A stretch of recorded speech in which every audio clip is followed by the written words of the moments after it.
നമസ്കാരം. കഥയല്ലത് ജീവിതത്തിന്റെ മറ്റൊരു എപ്പിസോഡിലേക്ക് എല്ലാവർക്കും സ്വാഗതം. പ്രേക്ഷകർക്കിടയിൽ നിയമബോധവൽക്കരണത്തിന്റെ ഭാഗമായി അമൃത ടിവിയും കേരള സ്റ്റേറ്റ് ലീഗൽ സർവീസസ് അതോറിറ്റിയും ഒന്നിക്കുന്ന ഈ പരിപാടിയിൽ ഇന്ന് നമുക്ക് നിയമസഹായം നൽകുവാൻ ഇവിടെ എത്തിച്ചേർന്നിട്ടുള്ള KELSA panel members, judicial member ബഹുമാന്യ judge Shri K Sasidharan Nair, advocate member Shri Thankachan, സാമൂഹ്യ പ്രവർത്തകൻ ശ്രീ VNP കൈമൾ. എല്ലാവർക്കും സ്വാഗതം. സ്വന്തം വീട്ടിലേക്ക് പോയ ഭാര്യ മടങ്ങി വന്നപ്പോൾ ഒരുപാട് മാറ്റങ്ങൾ ഉണ്ടായിരുന്നു എന്നാണ് ഹരീഷിന്റെ പരാതി. അദ്ദേഹത്തിന് പറയാനുള്ളത് എന്താണ് അറിയാൻ വേണ്ടി ഈ വേദിയിലേക്ക് ഞാൻ ആദ്യം ക്ഷണിക്കുന്നത് ഹരീഷിനെയാണ്. ഹരീഷ്,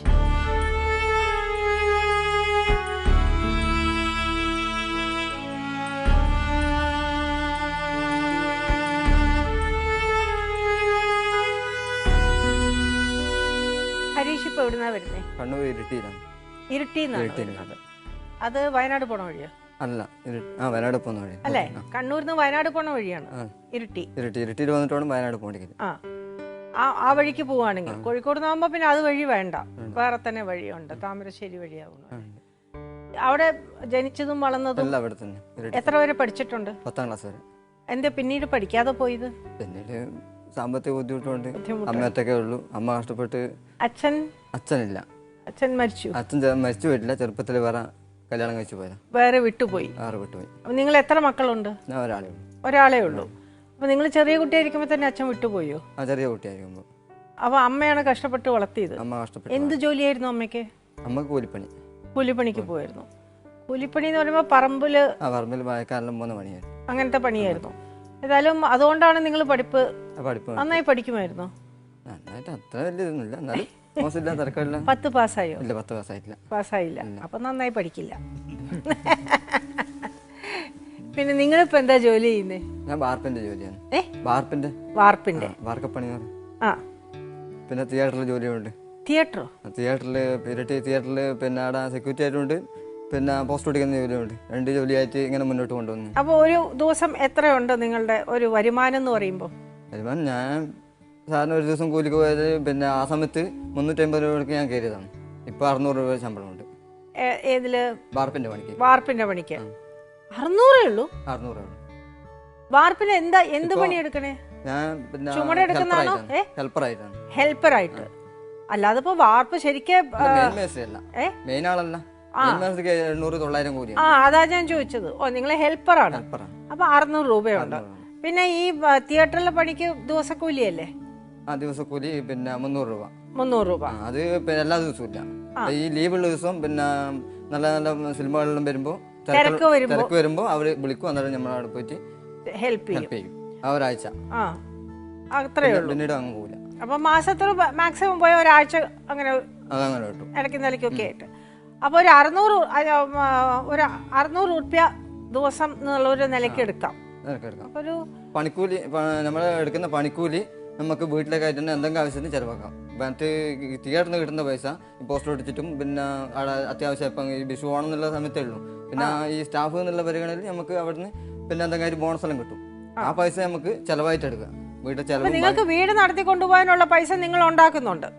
വീട് നടത്തിക്കൊണ്ടുവന്ന് അത്യാവശ്യം സ്വന്തം വീടാണോ? സ്വന്തം വീടാണ്.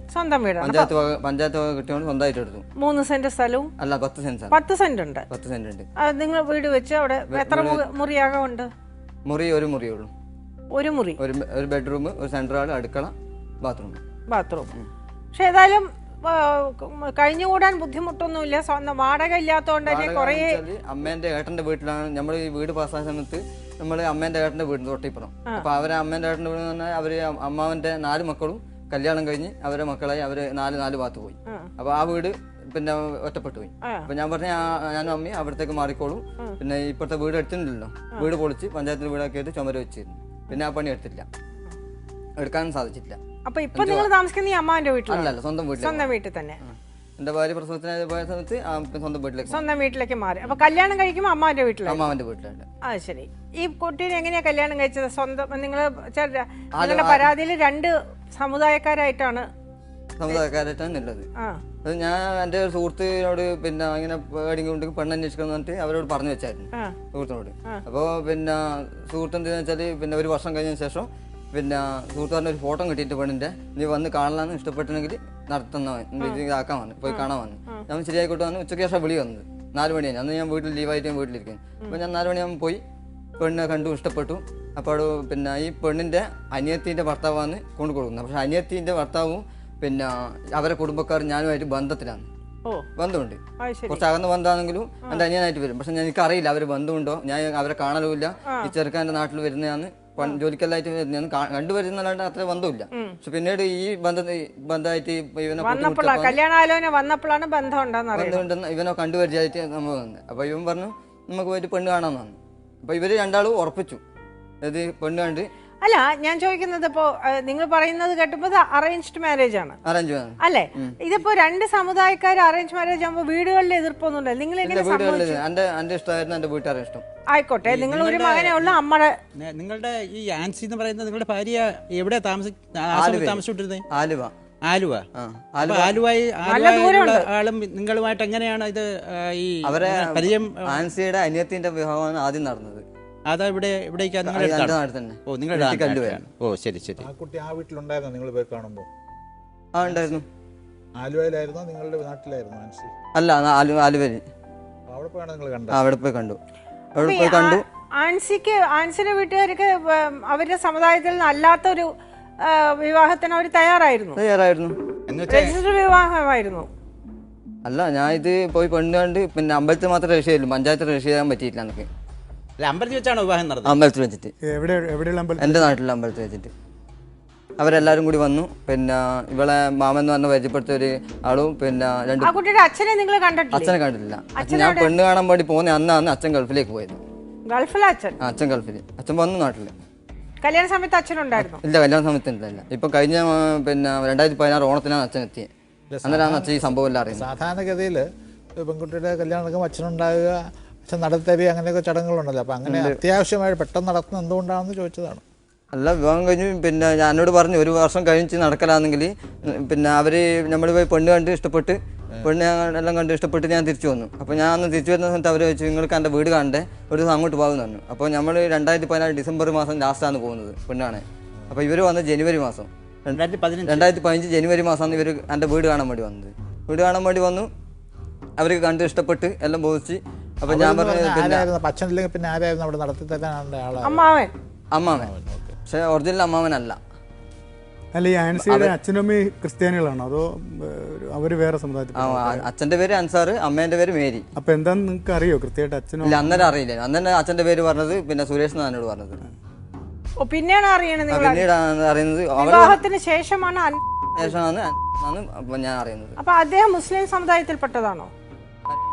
അല്ല, ഏതാണ് ശരിക്കുള്ള പേരൊന്നും അറിയില്ല അല്ലേ ഇപ്പൊ നിങ്ങൾക്ക്?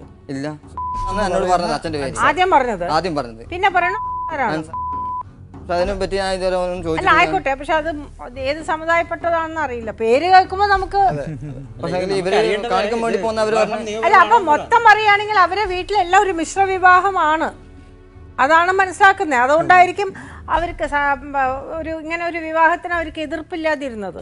ആയിരിക്കും.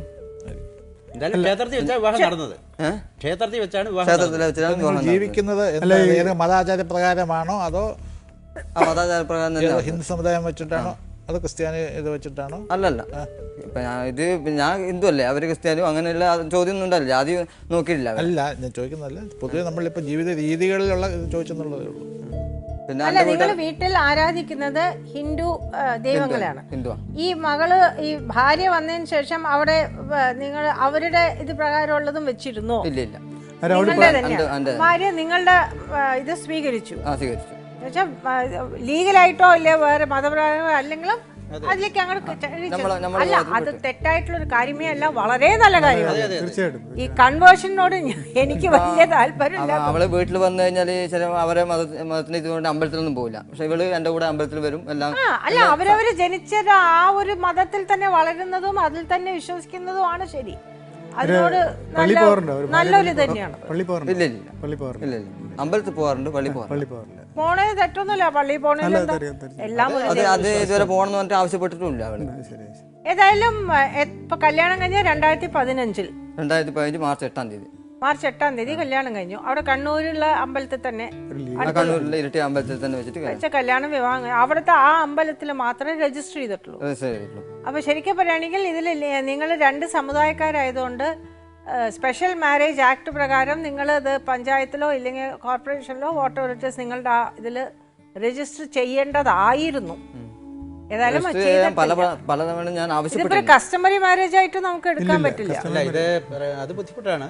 സ്പെഷ്യൽ മാരേജ് ആക്ട് അനുസരിച്ചാണ് വിവാഹം നടക്കേണ്ടിയിരുന്നത്. അതെ, അത് പക്ഷേ അതിനൊക്കെ നിയമപരമായിട്ടുള്ള അറിവ് ആ സമയത്ത്, അത് മാത്രമല്ല ഇതൊക്കെ സാധാരണമായിട്ട് നടന്നുകൊണ്ടിരിക്കുന്നുണ്ട്. അല്ലെ, ഏതായാലും മാരേജ് ലീഗൽ ആണ്. ലീഗൽ എന്ന് പറയാൻ വയ്യ. മാരേജ് ലീഗൽ മാരേജ് എന്ന് പറയാൻ പ്രയാസമാണ്. കാരണം സ്പെഷ്യൽ മാരേജ് ആക്ട് അനുസരിച്ചാണ് ചെയ്യേണ്ടിയിരുന്നത്. പിന്നെ അവര് ഹൈന്ദവ രീതിയിൽ technically it is not a legal marriage. Legally it is not a legal marriage അല്ല. ഇല്ലീഗൽ മാരേജ് അല്ലേനു. എന്തായാലും അവരെ സംബന്ധിച്ച് അവര് ഇത്രയും വർഷങ്ങളായിട്ട് 1.5 വർഷമായിട്ട് ഒരുമിച്ച് പോവുകയാണെന്നുണ്ടെങ്കിൽ അത് ആ രീതിയിൽ ഇയർ ആയല്ലോ. മാർച്ച് 8 എന്ന് പറയുമ്പോൾ 2015 ഒന്നിപ്പോ 2 വർഷം കഴിഞ്ഞു. അല്ല, ഇനിയായാലും വേണമെന്നുണ്ടെങ്കിൽ ഇതിൽ ലീഗൽ മാരേജ് ആക്കുന്നതിന് ഒരു ബുദ്ധിമുട്ടില്ല. സ്പെഷ്യൽ മാരേജ് ആക്ട് അനുസരിച്ച് തന്നെ ഒരു രജിസ്റ്റർ ചെയ്ത് അവിടെ ഒരു ഓഫീസിൽ ഒരു അപേക്ഷ കൊടുത്ത് 1 മാസത്തെ കാത്തിരിപ്പിന് ശേഷം അത് ഒരു ഒബ്ജക്ഷൻ ഉണ്ടോന്ന് അതിനുശേഷം രജിസ്റ്റർ ചെയ്യണം. അത് ഇനിയായാലും രജിസ്റ്റർ ചെയ്യാൻ വേണ്ടി ശ്രമിച്ചപ്പോൾ വെച്ചാൽ ഇവള് വീട്ടിൽ വന്നപ്പോൾ 2-3 ദിവസം കഴിഞ്ഞിട്ടുണ്ടോ. അപ്പോൾ ഇവളോട് ഞാൻ ചോദിച്ചു, പിന്നെ നിന്റെ തിരിച്ചറിയ കാർഡൊന്നും കൊണ്ടുവന്നിട്ടുണ്ടോ ചോദിച്ചു. അപ്പോൾ ഇവള് പറഞ്ഞു എനിക്കതില്ല പറഞ്ഞു. അപ്പോൾ ഞാൻ വെച്ചു റേഷൻ കാർഡ് ഉണ്ടോ ചോദിച്ചു. റേഷൻ കാർഡ് പേര് വെച്ചിട്ട് എന്തെങ്കിലും ചെയ്യാൻ പറ്റുമോ നോക്കാൻ വേണ്ടി റേഷൻ കാർഡ് വെച്ചാൽ പറഞ്ഞ് അമ്മേൻ്റെ വീട്ടിലെ റേഷൻ കാർഡ് എൻ്റെ അമ്മേൻ്റെ വീട്ടിലില്ല, അതിനകത്ത് പേരുമില്ല. പിന്നെയുള്ളത് SSC ബുക്കാണ്. അപ്പോൾ 10ാം ക്ലാസ് വരെ പഠിച്ചിട്ട് 10ാം ക്ലാസ് വരെ പൂർത്തിയാക്കിയില്ല. ഹോസ്റ്റലിൽ നിന്നിട്ടാണ് ഇവർ പഠിച്ചത്. അതുകൊണ്ട് അതും നടന്നില്ല. പിന്നെ സ്കൂൾ സർട്ടിഫിക്കറ്റാണ് വേണ്ടത്. അപ്പോൾ അതിന് ഇവള് എറണാകുളം കാക്കനാട് നിന്നിട്ട് പറഞ്ഞ സ്കൂളിലാണ് ഇവൾ പഠിച്ചത് എന്നോട് പറഞ്ഞു. അപ്പോൾ എന്നോട് പറഞ്ഞു, ഞാൻ പറഞ്ഞാൽ പിന്നെ ഒരു കാര്യം ചെയ്യാം, നമുക്ക് ഏതായാലും ഒരു ദിവസം അങ്ങോട്ട് പോകേണ്ടതല്ലേ, സർക്കാർ എന്ന് പറഞ്ഞാൽ നമ്മൾ ചടങ്ങുണ്ട്. പക്ഷേ ഇതൊന്നും നടക്കുന്നില്ല. എന്തായാലും അമ്മയൊന്നും വീട് കണ്ടിട്ടില്ല. അപ്പോൾ അമ്മേനെ കൂട്ടി ഒരു ദിവസം അങ്ങ് പോകേണ്ടില്ല. അപ്പോൾ നിന്റെ അമ്മേനെ വിളിച്ച് ഞാൻ പറയട്ടെ എന്നിട്ട് ഇവിടെ മുന്നേ അമ്മേനെ വിളിച്ച് ഞാൻ പറഞ്ഞു, ഇപ്പോൾ അമ്മ പിന്നെ സ്കൂൾ സർട്ടിഫിക്കറ്റ് വാങ്ങിച്ചു തരാമെന്ന് പറഞ്ഞു.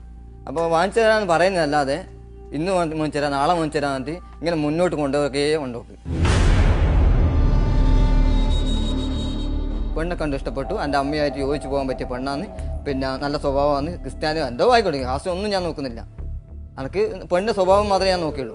അപ്പോൾ നല്ല പെണ്ണാന്ന് എനിക്ക് വളർന്നു വന്നു. അപ്പോൾ അങ്ങനെ ഞാൻ പറഞ്ഞു, എന്നാൽ പിന്നെ അടുത്ത മാസം തന്നെ കഴിക്കാൻ വന്നു. അപ്പോൾ ഇവർ പറഞ്ഞ് കൊല്ലത്തൊരു സ്ഥലമുണ്ട് ഇവർക്ക്, അത് കേസ് പെട്ടതാണ് ഇവർ പറഞ്ഞത്. കേസ് കേസ് വെച്ച് കഴിഞ്ഞാൽ ആ സ്ഥലം വിറ്റിട്ട് പിന്നെ കിട്ടുന്ന പൈസ അനക്കും അവനും തരാമെന്ന് പറഞ്ഞു.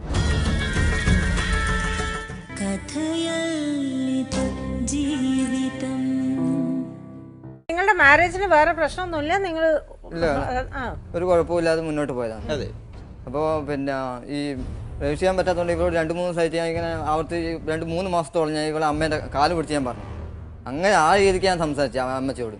അമ്മച്ചി ഇങ്ങനെ ഓരോ ദിവസം ഇങ്ങനെ മുന്നോട്ട് കൊണ്ടുപോകുന്നതല്ലാതെ ഇതിനെപ്പറ്റി യാതൊരുമില്ല. അപ്പം 3-ാം മാസം കഴിഞ്ഞാൽ ഇവക്ക് വിശേഷമായപ്പോൾ പിന്നെ ഞാൻ എന്തായാലും പിന്നെ ചോദിച്ചു. പിന്നെ അതിൻ്റെ കാര്യം മറന്നുപോയി ഞാൻ.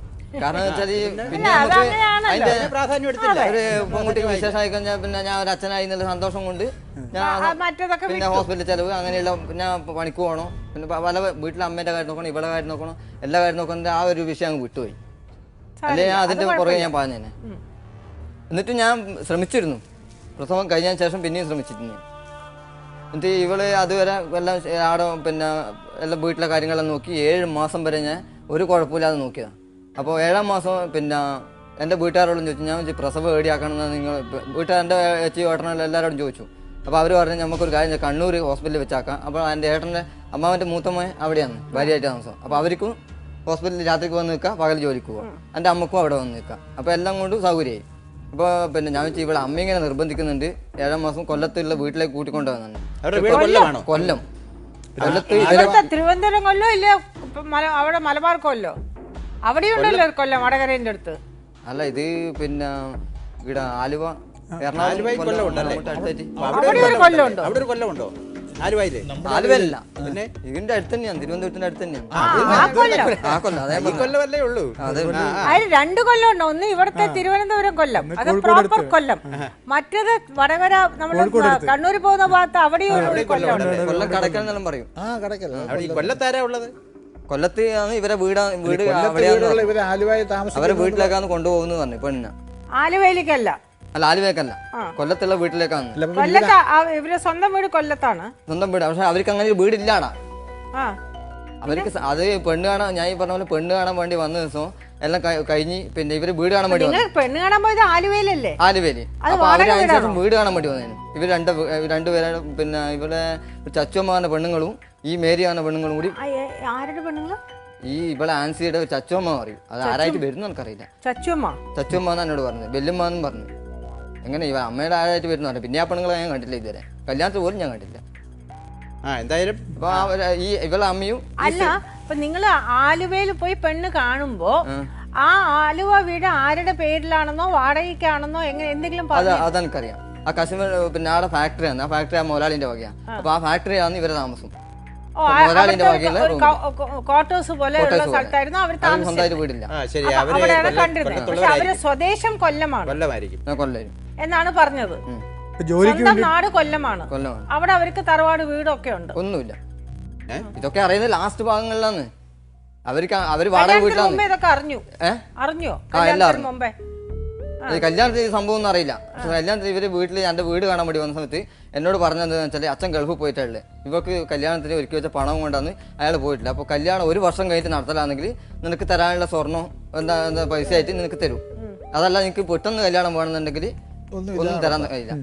അപ്പൊ ഞാൻ പറഞ്ഞു, അപ്പൊ ഇവളെ അനിയത്തിന്റെ ഭർത്താവും അനിയത്തിയും എല്ലാം വീട്ടിലുണ്ട്. അപ്പൊ അനിയത്തിന്റെ ഭർത്താവായിട്ട് പറഞ്ഞു എനിക്ക് ഒന്നും വേണ്ട, എനിക്ക് പെണ്ണിനെ മാത്രം പോയി. പെണ്ണെ കണ്ട് ഇഷ്ടപ്പെട്ടു, എൻ്റെ അമ്മയായിട്ട് യോജിച്ച് പോകാൻ പറ്റിയ പെണ്ണാന്ന്, പിന്നെ നല്ല സ്വഭാവമാണ്, ക്രിസ്ത്യാനിയോ എന്തോ ആയിക്കോട്ടെ, കാശ് ഒന്നും ഞാൻ നോക്കുന്നില്ല, എനിക്ക് പെണ്ണിന്റെ സ്വഭാവം മാത്രമേ ഞാൻ നോക്കിയുള്ളൂ. അപ്പോൾ നല്ല പെണ്ണാന്ന് എനിക്ക് വേണമെന്ന് പറഞ്ഞു. അപ്പോൾ അങ്ങനെ ഞാൻ പറഞ്ഞു എന്നാൽ പിന്നെ അടുത്ത മാസം തന്നെ കഴിക്കാൻ പറഞ്ഞു. അപ്പോൾ ഇവർ പറഞ്ഞ് കൊല്ലത്തൊരു സ്ഥലമുണ്ട് ഇവർക്ക്, അത് കേസിൽപ്പെട്ടതാണ് ഇവർ പറഞ്ഞത്. കേസിൽപ്പെട്ട കേസ് വെച്ച് കഴിഞ്ഞാൽ ആ സ്ഥലം വിറ്റിട്ട് പിന്നെ കിട്ടുന്ന പൈസ അനക്കും അവനും തരാമെന്ന് പറഞ്ഞു. ഇത് പിന്നെ ഭർത്താവോടും എനിക്കും തരാമെന്ന്. ഞാൻ സമ്മതം, തന്നില്ലെങ്കിൽ കുഴപ്പമില്ല. നിങ്ങളൊരു വീട്ടിൽ നിന്ന് ഒരു പെൺകുട്ടീനെ, അച്ഛനും അമ്മയും ഒരു പെൺകുട്ടീനെ വീട്ടിൽ നിന്ന് ഇറക്കി വിടുമ്പോൾ നിങ്ങൾക്ക് എന്നാണ് കൊടുക്കാൻ പറ്റുക അത് കൊടുക്കുക.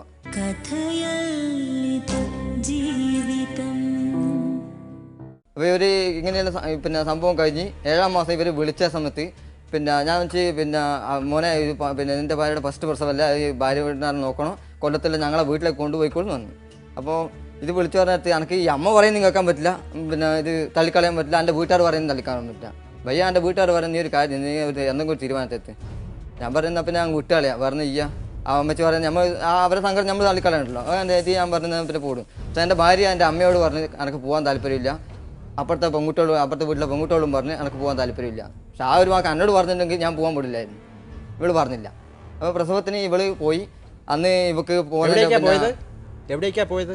കൊല്ലത്തേക്ക്, കൊല്ലത്തെ വീട്ടിലേക്ക് ഇവർ പോയത്. ഇല്ല, കണ്ണൂർ വരെ കൊണ്ടുവിട്ടുള്ളൂ, കൊല്ലത്തേക്ക് ഞാൻ പോയില്ല.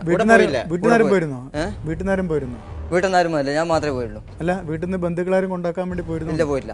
സാധാരണഗതിയിൽ പ്രസവത്തിന് കൊണ്ടാക്കേണ്ടത് ഭർത്താവിന്റെ വീട്ടുകാർ കൊണ്ടേ പലഹാരമൊക്കെ ആയിട്ട് കൊണ്ടേ കണ്ണൂർ വരെ കൊണ്ടാക്കി അവരാ. അത് കഴിഞ്ഞിട്ട് തിരിച്ചു വരുമ്പോ പെണ്ണിന്റെ വീട്ടുകാര് പലഹാരമൊക്കെ ആയിട്ട് കൊണ്ടുവരിക എന്നുള്ളതാണ്. സാമ്പത്തിക സ്ഥിതി കൊണ്ട് അങ്ങനെ ചെയ്യാൻ പറ്റിയില്ല. അത് കുഴപ്പമില്ല. ഒരു കൂട്ടാരൊക്കെ വന്നത് അവിടുന്ന്? പിന്നെ അവളെ അമ്മയും പിന്നെ 2 അനിയൻ പറഞ്ഞു. 2 അനിയന്മാരോ? അവർക്ക് പിന്നെ 2 ആൺകുട്ടികളുണ്ട്. അവർ 2 പേരും വന്ന് പിന്നെ താമസിച്ചു. അവർ പിന്നെ പിറ്റേ ദിവസം ഞാൻ പോകുമ്പോൾ ഇവളെ അമ്മേനെ കാണാതെ ഇവക്ക് ഞാൻ പൈസ കൊടുത്തു. വണ്ടിക്കൂലിയായിട്ട് 500 രൂപയും, കൊല്ലത്തേക്ക് അത്രയും പൈസ എനിക്കറിയില്ല, ആലുവക്കുള്ള പൈസ എനിക്കറിയാം. അപ്പോൾ 500 രൂപയും കൊടുത്തു. ബാക്കി പിന്നെ ഹോസ്പിറ്റലിൽ പ്രൈവറ്റ് ഹോസ്പിറ്റലിൽ 800 രൂപ ചെക്കപ്പും കാര്യങ്ങളെല്ലാം കാണിക്കണിക്കല്. പക്ഷേ ഇവരെ വീട്ടിൽ പിന്നെ ഇവർ കാണിക്കാൻ വേണ്ടി പോകുന്നത് ഗവൺമെൻറ് ഹോസ്പിറ്റലാണ് കടക്കൽ. അപ്പോൾ പിന്നെ ഏകദേശം അതിൽ കൂടുതലാവില്ല, കുറവേ ആവുന്ന വെച്ചിട്ട് 800 രൂപയും കൊടുത്തു. ഈ അമ്മച്ചിക്കും കൊടുത്തു പൈസ. ഇവരങ്ങ് പോവുകയും ചെയ്തു. അപ്പോൾ ഞാൻ പിന്നെ എനിക്ക് അവളെ വെച്ചാൽ വിട്ട് പിരിയാനുള്ള ഒരു ബുദ്ധിമുട്ടുകൊണ്ട് അമ്മ ഡ്രസ്സും കാര്യങ്ങളും എടുത്തു കൊടുക്കാൻ പറ്റും. പക്ഷേ എൻ്റെ അമ്മ എടുത്തു കൊടുത്തായിരുന്നു. പെട്ടി നിറച്ച് ഒരു 2500 രൂപയുടെ ഡ്രസ്സ് അവൾക്ക് കൊടുത്തു. ഉടുക്കാനും തിന്നാനും ഒന്നിനും ഒരു ബുദ്ധിമുട്ടും വേറെ മോളെ വന്നിട്ട്. കാരണം എൻ്റെ വീട്ടിൽ എൻ്റെ അമ്മക്ക് അന്നക്കാലം കഴിച്ചിട്ട് എൻ്റെ പിന്നെ മോള് വന്നിട്ട് വീണ് വെച്ചിട്ടാണ്. ഹരീഷേ ഒരു കാര്യമുണ്ട്, അത്രയും സന്തോഷമായി. ഹരീഷേ ഒരു കാര്യമുണ്ട്, നമ്മളിപ്പം മറ്റേ എല്ലാവരെയും കേൾക്കുന്നുണ്ട്. അതുകൊണ്ട് ഉള്ള കാര്യം ഉള്ളതുപോലെ തന്നെ നിങ്ങളെ സഹായിക്കാനാണ് ഞങ്ങൾ കൂടി പിടിച്ചിരിക്കുന്നത്. അപ്പം ഉള്ള കാര്യം ഉള്ളതുപോലെ തന്നെ പറയണം. അതെ, ഞാൻ പറഞ്ഞത് അമ്മക്ക് ഇത്തിരി 7 മാസം വരെ ജീവിച്ചു വരുമ്പോ എന്റെ അമ്മക്ക് അന്നാക്കാണം വലുത് എന്റെ ഭാര്യയാണ്. അമ്മയും മോളെന്നുള്ള ആ സ്നേഹം കാണുമ്പോ പിന്നെ അതിലപ്പുറം എനിക്കൊന്നും വേണ്ട വീട്ടില്. കാരണം അവര് രണ്ടാമത് സ്നേഹിക്കുന്നു, ഞാൻ കൊണ്ട് കൊടുക്കുന്നു. അതേപോലെ പിന്നെ എന്താ പറയട്ടെ, എല്ലാ കാര്യങ്ങളും കാണുമ്പോൾ എനിക്ക് അതിനും വലിയ സന്തോഷം എനിക്ക് വേറെ ഇല്ലാടാ. ഇത് 7 മാസം ഇവർ കൂട്ടിക്കൊണ്ടു പോകുമ്പോൾ പിന്നെ എൻ്റെ അമ്മ 2500 രൂപ ഡ്രസ്സ് എടുത്തു. അപ്പോൾ എനിക്ക് അതിൻ്റെ പൈസ എടുക്കില്ല, കൊടുക്കേണ്ട പൈസ അപ്പോൾ കൊടുത്തു. പിന്നെ എന്താ പറയണ്ടേ, വിട്ടുപിരിയാനുള്ള ബുദ്ധിമുട്ടുമുണ്ട്. കാരണം ഇനി കുറേ കാലം കാണാതിരിക്കണ്ടല്ലേ. അപ്പോൾ അതുകൊണ്ട് ഞാൻ ഇരുട്ടി പോയി ബസ് കയറ്റി വിട്ട് കണ്ണൂർ കൊണ്ടാക്കിയിട്ട് ഞാൻ തിരിച്ചു വന്നു. അപ്പോൾ ഇവർക്ക് ഫോണും മേടിച്ചു കൊടുത്തു, പുതിയൊരു ഫോണും മേടിച്ചു. ഞാൻ പറഞ്ഞു എപ്പം വിളിച്ചാലും എനിക്ക് നിന്നെ കിട്ടിയിരിക്കണം, നിൻ്റെ അമ്മേൻ്റെ ഫോൺ വിളിക്കാൻ എനിക്കാവില്ല. നിങ്ങളുടെ അഭിപ്രായങ്ങളും നിർദ്ദേശങ്ങളും ഞങ്ങളെ എഴുതിയും അറിയിക്കാം. വിലാസം: പ്രൊഡ്യൂസർ കഥയല്ലത് ജീവിതം, Amrita TV, Idagramam, Karumam PO, Thiruvananthapuram 2. Email: ജീവിതം@amritatv.com.